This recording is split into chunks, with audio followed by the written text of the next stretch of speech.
Hello साथियों, आप सभी को वेलकम है आपके अपने यूट्यूब चैनल एनआर क्लासेज में। दोस्तों मैं हूं नीतीश कुमार।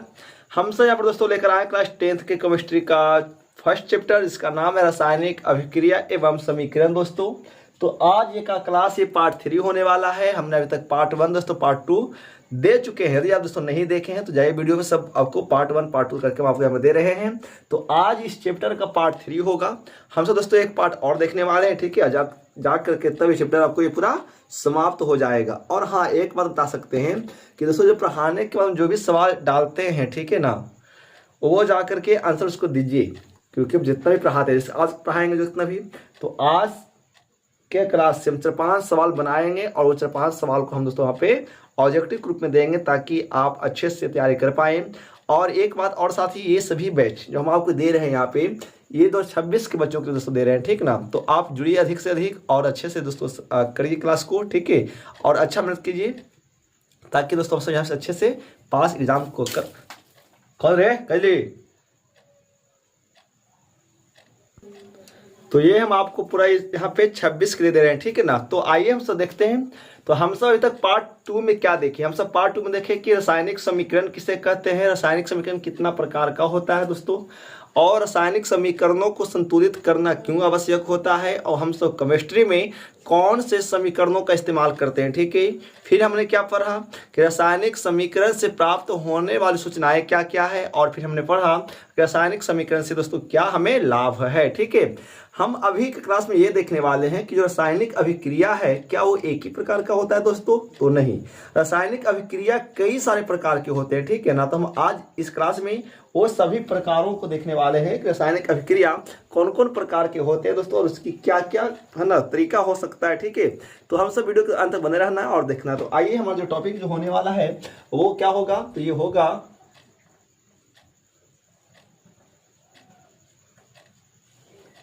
रासायनिक अभिक्रिया के प्रकार, ठीक है। ये पार्ट 3 होगा, रासायनिक अभिक्रिया के प्रकार, ठीक है। क्या होने वाला है जी? रासायनिक अभिक्रिया के प्रकार, ठीक है। तो याद रखना है आपको कि रासायनिक अभिक्रिया ना निम्नलिखित प्रकार के होते हैं, ठीक है। जो भी रासायनिक अभिक्रिया है दोस्तों, वो क्या है, वो सब निम्नलिखित प्रकार का होता है।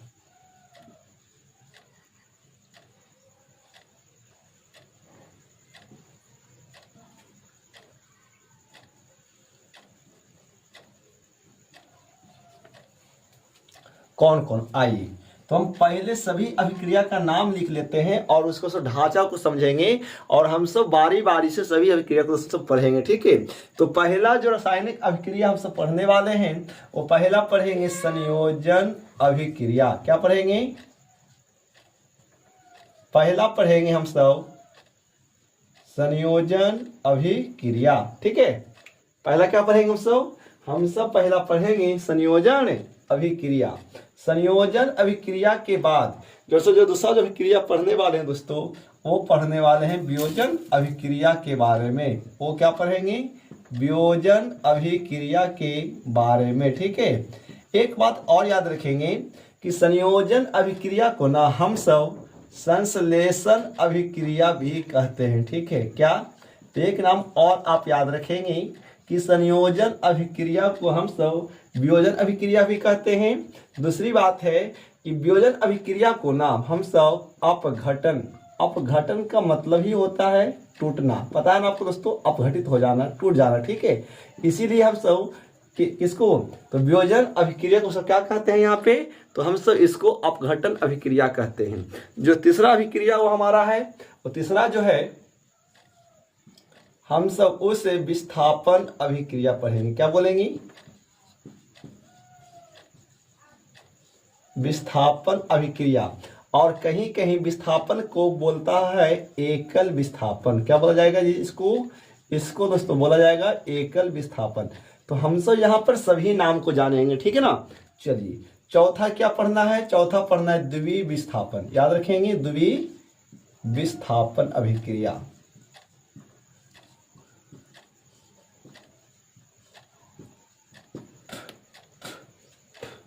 और द्विविस्थापन को उभय विस्थापन भी कहा जाता है, ठीक है। ये हो गया। द्विविस्थापन को क्या बोलेंगे, उभय विस्थापन भी बोलते हैं। फिर इसके आगे जो पढ़ना है वो पढ़ना है प्रकाशिक अभिक्रिया क्या है, ठीक है, क्या पढ़ना है, प्रकाशिक अभिक्रिया। फिर जो छठा हम लोगों को पढ़ना है, छठा पढ़ना है ऑक्सीकरण अभिक्रिया, ठीक है ना, क्या पढ़ना है, ऑक्सीकरण अभिक्रिया।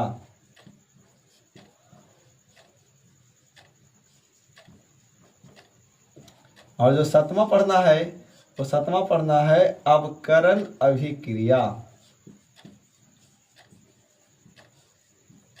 ठीक है।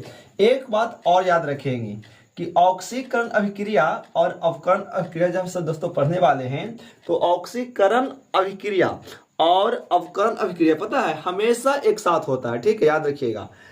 कभी भी ना तो केवल ऑक्सीकरण होगा और ना तो केवल अवकरण होगा, ठीक है, ठीक है दोस्तों। जब भी होगा तो ऑक्सीकरण और अवकरण हमेशा दोनों साथ साथ होते हैं, इसीलिए याद रखिएगा कि दोनों को ना हम सब रेडॉक्स अभिक्रिया भी कहते हैं। क्या कहते हैं जी, हम सब इसको रेडॉक्स अभिक्रिया भी कहते हैं दोस्तों, ये बात याद रखिएगा, ठीक है। तो ये हो गया 7 प्रकार का हो गया। इसी में फिर हम सब अभी पढ़ेंगे दोस्तों आगे, ठीक है। 8वां पढ़ने वाले हैं क्या, अवक्षेपण अभिक्रिया। क्या पढ़ने वाले हैं, अवक्षेपण अभिक्रिया, अवक्षेपण अभिक्रिया। फिर क्या पढ़ने वाले हैं, फिर हम सब पढ़ेंगे क्या, उदासीनीकरण अभिक्रिया, ठीक है। क्या पढ़ेंगे, उदासीनीकरण इसमें पढ़ना है, नहीं दोस्तों इसमें नहीं पढ़ना है, ठीक है, बट वो अभिक्रिया के अंतर्गत ही आता है। तो अवक्षेपण हो जाएगा, फिर होगा ऊष्मक्षेपी अभिक्रिया, ठीक है ना। फिर क्या होगा, ऊष्मक्षेपी अभिक्रिया। फिर पढ़ना है क्या, ऊष्मशोषी अभिक्रिया दोस्तों, ठीक है। तो ये कुल 10 अभिक्रिया हम सब इसमें पढ़ेंगे। यदि हम कुल 10 अभिक्रिया के बारे में पढ़ लेते हैं तो ये जाके चैप्टर हमारा क्या होगा, समाप्त हो जाएगा। तो आइए एक बार हम फिर से देख लेते हैं क्या कि हम सब इस टॉपिक में क्या पढ़ने वाले हैं। तो हम सब दोस्तों इसमें पढ़ने वाले हैं रासायनिक अभिक्रिया के प्रकार। तो हमने जाना क्या कि रासायनिक अभिक्रिया निम्नलिखित प्रकार का होता है, कौन कौन। पहला है संयोजन अभिक्रिया, 2 में है वियोजन अभिक्रिया, वियोजन अभिक्रिया का एक नाम और क्या है, अपघटन अभिक्रिया। फिर तीसरा क्या है, विस्थापन अभिक्रिया, जिसे हम सब एकल विस्थापन भी कहते हैं। चौथा है द्वितीय विस्थापन अभिक्रिया, जिसे उभय विस्थापन भी कहते हैं। 5वां है प्रकाशिक अभिक्रिया, 6ठा है ऑक्सीकरण अभिक्रिया और 7वां है अवकरण अभिक्रिया।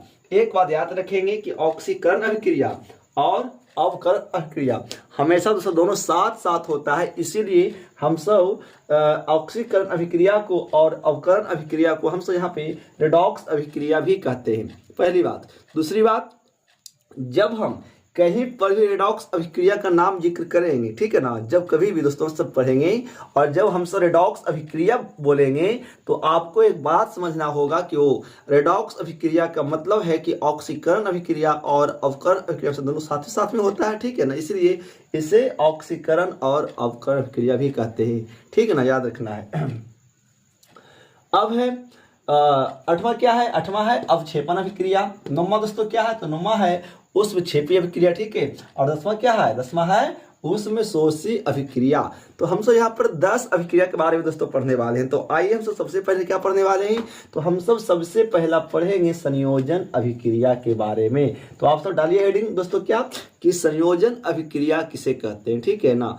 हम जो भी अभिक्रिया पढ़ेंगे हम उस अभिक्रिया के पूरे ढांचा के बारे में पढ़ेंगे, ठीक है, अपना ढांचा समझेंगे, ठीक है, कि संयोजन अभिक्रिया है तो होता कैसा है, वियोजन है तो वियोजन होता कैसा है, इसकी क्या खासियत है, ठीक है ना, ताकि उसका नाम पड़ गया संयोजन, उसका नाम पड़ गया वियोजन, है ना, जो भी।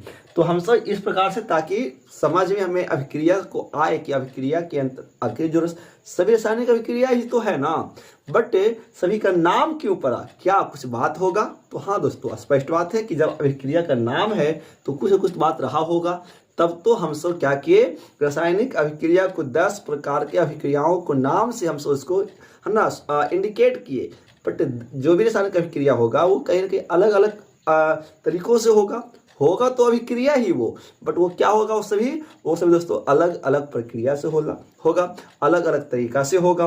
कुछ उसमें विशेष बातें होंगी, कुछ पदार्थ का टूटेगा, कुछ पदार्थ का निर्माण होगा, कुछ उसमें कुछ आकर जुट जाएगा, कोई लेन देन करेगा। तो ये तमाम बातें कहीं ना कहीं इस सारे अभिक्रिया के अंतर्गत हमें देखने को मिलेगा। इसीलिए हम सब सबसे पहले यहाँ पर दोस्तों क्या पढ़ने वाले हैं, तो हम सब यहाँ पर सबसे पहले पढ़ने वाले हैं संयोजन अभिक्रिया। तो आप सब बड़े टॉपिक संयोजन अभिक्रिया किसे कहते हैं, ठीक है।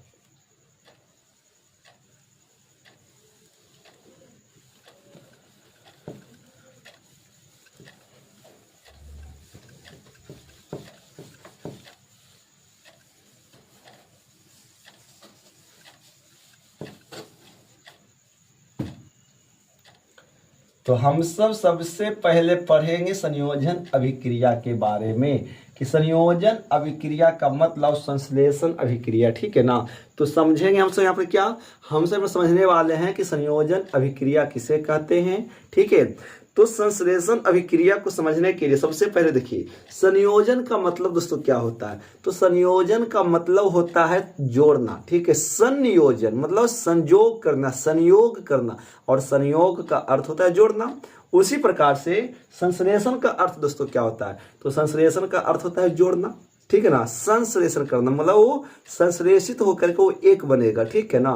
तो संयोजन अभिक्रिया का जो ढांचा है, देखिए संयोजन अभिक्रिया का जब स्ट्रक्चर की बात करेंगे, जिसमें जो ढांचा की दोस्तों बात करने वाले हैं, तो संयोजन अभिक्रिया का जो ढांचा होगा, ठीक है, वो इस प्रकार से होगा कि यदि मान लीजिए कि ए और बी कोई भी तत्व या पदार्थ हो सकता है दोस्तों, जब ए और बी आपस में अभिक्रिया करेगा ना, तो ये अभिक्रिया करके क्या करेगा, ए बी गुण वाले एक नए पदार्थ का निर्माण करेगा, ठीक है। तो ये आपका संयोजन अभिक्रिया का स्ट्रक्चर है। इसी टाइप के होंगे कौन अभिक्रिया, संयोजन अभिक्रिया। बात समझ में आ रहा है दोस्तों कि संयोजन अभिक्रिया किस प्रकार से होगा, ठीक है। तो चलिए मान करके कि कोई एक ए तत्व है, कोई एक बी तत्व है, जब ये आपस में अभिक्रिया करेगा तो अभिक्रिया करके दोनों मिल करके ना एक नए गुण वाले क्या करेगा, पदार्थ का निर्माण करेगा। तो हम सब इसी को क्या कहने वाले दोस्तों, तो हम सब इसी को कहने वाले हैं संयोजन अभिक्रिया, पहली बात। दूसरी बात, यदि आप लोगों को संयोजन अभिक्रिया समझना है तो पता है संयोजन अभिक्रिया पता है क्या, शादी है ना। एक लड़का और एक लड़की की शादी है। देखे होंगे कि जब एक लड़का और एक लड़की जब आपस में मिलती है ना, मिल करके उससे जो एक नया संतान अभिक्रिया होता है, तो वो भी क्या एक प्रकार का संयोजन अभिक्रिया है, ठीक ना। मतलब शादी विवाह जो होता है वो कहीं ना कहीं एक प्रकार क्या होता है, वो एक प्रकार का संयोजन अभिक्रिया ही तो होता है ना जी। अब भाई लड़का वाला मिलेगा, लड़की वाला मिलेगा, और उससे एक नया प्रोडक्ट बबुआ आएगा, ठीक है ना। उससे क्या आएगा, वो एक नया दोस्तों प्रोडक्ट आएगा। तो ये एक प्रकार का क्या हो सकता है, संयोजन अभिक्रिया दोस्तों हो सकता है, ठीक है। तो चलिए, तो संयोजन अभिक्रिया किसे कहते हैं, आइए समझते हैं। तो याद रखेंगे कि वैसा अभिक्रिया हम दोस्तों बोलेंगे, ठीक है, हम लिखेंगे नहीं बट बोलेंगे, समझना होगा, सुनकर के लिखिएगा। वैसा अभिक्रिया जिसमें दो या दो से अधिक तत्व या पदार्थ आपस में अभिक्रिया करके एक नए गुण वाले पदार्थ का निर्माण करता है, तो उसे संयोजन अभिक्रिया कहते हैं दोस्तों।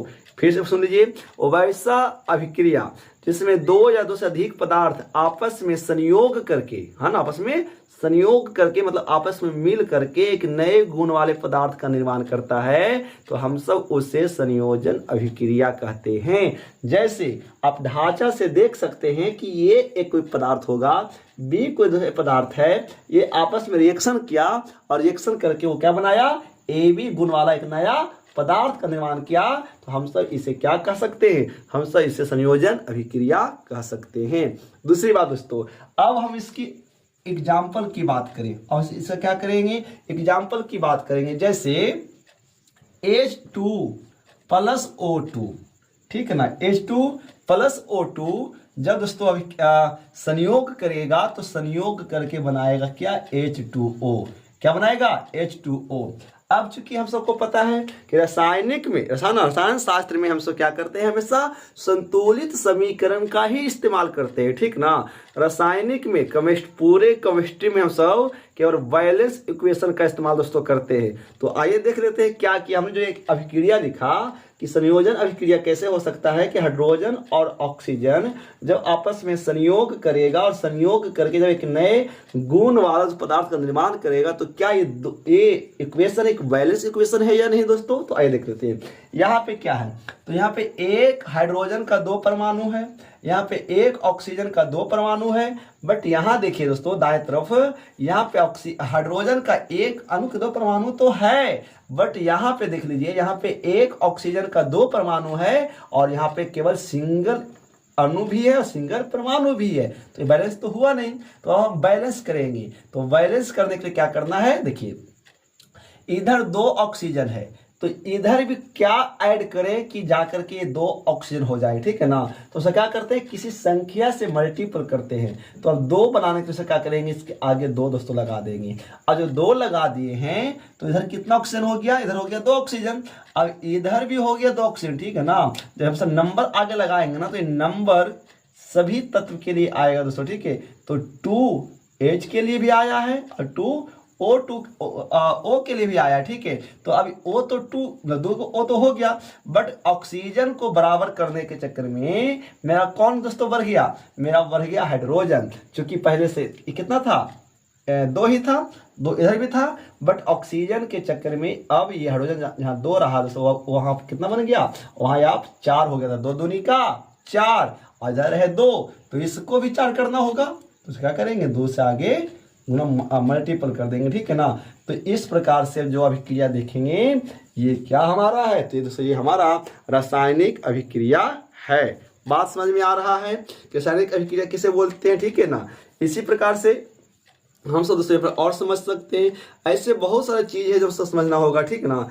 तो ये सारा चीज जो है संयोजन अभिक्रिया के अंतर्गत आता है। जैसे एक चीज और समझिए, हम तो ये एक एग्जाम्पल दिए, ठीक ना। हम तो दोस्तों ये एक एग्जाम्पल दिए और एक एग्जाम्पल हम और देते हैं। जैसे बात सबको समझना है, ठीक ना। जैसे कैल्शियम बिना, है ना, कैल्शियम ऑक्साइड जो है CaO, कैल्शियम ऑक्साइड या इसको क्या बोलते हैं, बिना, है ना, बुझा हुआ चूना।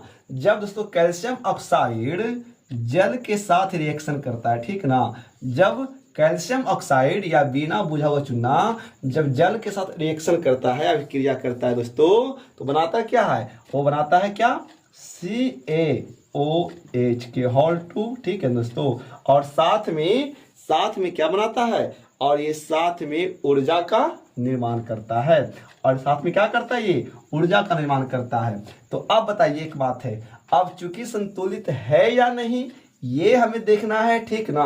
तो संतुलित करने के लिए क्या करेंगे, इसको मल्टीपल करेंगे यहाँ पे। अब तो अब देखिए यहाँ पे कितना कैल्शियम है दोस्तों, 1। यहाँ पे कैल्शियम 1 सही है। यहाँ पे कितना ऑक्सीजन है, 1, ठीक है ना। और 1 इधर और 1 2, तो दोस्तों ये 2 जो आया है तो 2O के लिए भी होगा और 2H के लिए भी होगा। तो यहाँ पे कितना हाइड्रोजन है, कितना ऑक्सीजन दोस्तों, 2 इधर भी है, इधर भी कितना हाइड्रोजन है, 2, इधर कितना है, 2, ठीक है। तो चूंकि दोस्तों ये क्या है, एक संतुलित समीकरण है। अब नाम याद रखेंगे, है ना, CaO क्या है, ये है कैल्शियम ऑक्साइड, ठीक है ना। क्या है जी, आप नाम कैल्शियम, कैल्शियम। ये हमारा कैल्शियम ऑक्साइड हो गया। और ये हो गया क्या, शुष्क बुझा हुआ चूना, शुष्क बुझा हुआ चूना, जिसे हम सब, ठीक है ना, जिसे हम सब क्या बोल सकते हैं, जिसे हम सब रासायनिक नाम बोलेंगे तो बोलेंगे कैल्शियम हाइड्रोक्साइड, कैल्शियम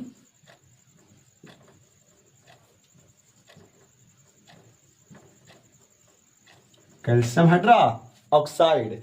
और इसका जो प्रचलित नाम होगा वो होगा क्या, बिना बुझा हुआ चूना।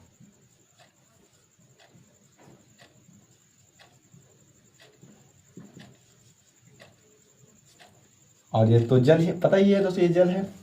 तो ये सब जो अभिक्रिया है ये सब क्या है, ये सब रासायनिक अभिक्रिया है, ठीक ना। कि जब सब कैल्शियम ऑक्साइड को जो चूना जो हमारा है, जो चूना को जल में घोलते हैं ना, तो जल में घुलने के बाद वो बनाता है क्या, शुष्क बुझा हुआ चूना, और बहुत मात्रा में ये ऊर्जा रिलीज करता है। आप देखे होंगे कि जब चूना को जब पानी में डालते होंगे ना, तो पानी उबलना शुरू हो जाता है, उसमें आप हाथ डालेंगे तो आपका हाथ भी जल सकता है। तो जलेगा किसके कारण से, तो जलेगा दोस्तों ऊर्जा के कारण से।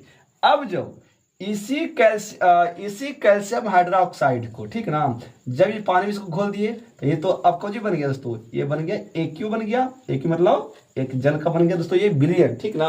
और जब आप इसी को दीवार पे पेंट करेंगे, ठीक है, जब आप इसी को क्या करेंगे, दीवार पर पेंट करेंगे, तो दीवार पे पेंट करने मतलब क्या होता है कि यही जब हम सब पेंट करेंगे ना, तो ये क्या करेगा कि कार्बन डाइऑक्साइड से क्या करेगा, वो रिएक्ट करेगा, और रिएक्ट करके, ठीक है, क्या बनाएगा, वो बनाएगा कैल्शियम कार्बोनेट, जिसके कारण से जितना ये कैल्शियम हाइड्रोक्साइड कार्बन डाइऑक्साइड से अभिक्रिया करेगा दोस्तों, उतना ज्यादा दीवार पर चमक आता है। तो एक सवाल बनता है क्या, एक सवाल क्या बनेगा कि जब हम सब है ना सफेद दीवार पर सफेदी करने के लिए कैल्शियम हाइड्रोक्साइड का है ना उपयोग क्यों करते हैं, सवाल पूछा जाएगा कि दीवार पर सफेदी करने के लिए है ना किसका इस्तेमाल होता है, तो कैल्शियम हाइड्रोक्साइड का, जिसको शुष्क बुझा हुआ चूना भी कहते हैं। कैल्शियम हाइड्रोक्साइड का जो सूत्र होता है वो क्या होता है, CaOH2 होता है, या चूंकि एक जलीय विलयन है, हम जब इसको दीवार पर पेंट करेंगे ना, तो यही शुष्क बुझा हुआ यही चूना जो है दोस्तों अभी क्या करेगा किसके साथ, CO2 के साथ, और CO2 से क्रिया करके बनाएगा ये CaCO3। ये क्या बनाएगा, ये बनाएगा दोस्तों CaCO3 का निर्माण करेगा, ठीक है ना। और यही हमारा क्या है, कैल्शियम कार्बोनेट, और इसी के कारण दीवार पे चमक आता है। आपको याद रखेंगे तो कैल्शियम कार्बोनेट का जो सूत्र होता है वो क्या होगा, CaCO3 होता है, ठीक है। एक बात और आप याद रखेंगे क्या कि कैल्शियम कार्बोनेट का जो सूत्र CaCO3 होता है दोस्तों, यही सूत्र किसका, यही सूत्र संगमरमर का होता है। ये सूत्र किसका होता है, संगमरमर का भी होता है, ठीक है ना। तो ये सारा प्रक्रिया हमने समझा किसके बारे में, संयोजन अभिक्रिया के बारे में। तो एक सवाल आएगा कि दीवार पर सफेदी करने के लिए शुष्क बुझा हुआ चूना का इस्तेमाल क्यों करते हैं। बात समझ में तक आ रहा दोस्तों कि संयोजन अभिक्रिया क्या है। तो इतना सारा चीज आपको पढ़ेंगे, आज से दोस्तों पढ़ना होगा एग्जाम में, तब जाकर के टॉप करेंगे, ठीक ना। ये पूरे चीजों को पढ़ेंगे, पूरे चीजों को पढ़ करके समझेंगे, तब जाकर के ये आप एक अच्छा दोस्तों टॉपर दे पाएंगे बिहार को, ठीक है। तो हम आपको दोस्तों यहाँ पे जो पढ़ा रहे हैं पूरा हम आपको टॉपर के उद्देश्य से पढ़ा रहे हैं, ठीक ना, कि आप हर एक पॉइंट को समझिए, हर एक पॉइंट को सीखिए, ताकि हमारा मिशन कामयाब हो। और ये हम जो आपको मिशन बैच दोस्तों जो दे रहे हैं, मंजिल बैच दे रहे हैं, ये हमारा मंजिल बैच है 2026 का। आप इससे जितना लाभ लीजिए दोस्तों, फ्री ऑफ कॉस्ट यूट्यूब पर हम आपके दोस्तों 1 पैसा नहीं ले रहे हैं, ठीक ना। बशर्ते दोस्तों आप पढ़िए, और एक हमें कमेंट करिए कि जब आप ऑफलाइन जहाँ दोस्तों पढ़ रहे हैं, आप यहाँ पढ़ते तो क्या कुछ फर्क पता चलता है पढ़ाई में दोस्तों। एक कमेंट आपको जरूर करना है, एक लाइक दोस्तों करना है, ठीक है। तो आज का टॉपिक हम यहाँ पे स्टॉप करते हैं। तो ये हमारा क्या है, ये हमारा है संयोजन अभिक्रिया जो हमने समझा दोस्तों। तो कल हम सब बात करने वाले हैं, अगला अभिक्रिया जो पढ़ेंगे दोस्तों क्या पढ़ने वाले हैं, वियोजन अभिक्रिया के दोस्तों बारे में। तो आशा करते हैं कि पूरा आज का सीरीज समझ में दोस्तों आया होगा, ठीक है। तो मिलते हैं दोस्तों कल के क्लास में, तब तक नमस्कार दोस्तों, जय हिंद, वंदे मातरम दोस्तों। आप सभी बच्चों को शुभ रात्रि, बेस्ट ऑफ लक दोस्तों, ठीक है।